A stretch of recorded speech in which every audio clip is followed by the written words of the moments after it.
Il TAR del Veneto ha accolto, ma solo in parte, il ricorso delle 50 famiglie che si oppongono alla tassa sui disabili, la richiesta di contributo agli utenti CEOD prevista dal nuovo regolamento sulla gestione dei centri diurni per disabili.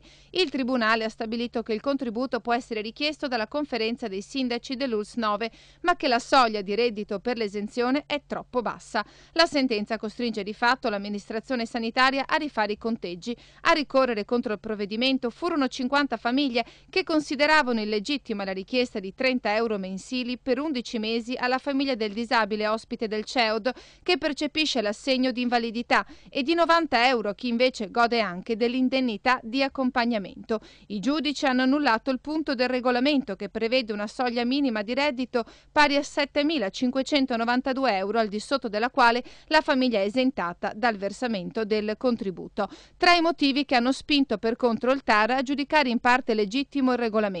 Il primo riguarda le modalità democratiche con cui è stata presa la decisione, ossia tramite il coinvolgimento delle associazioni.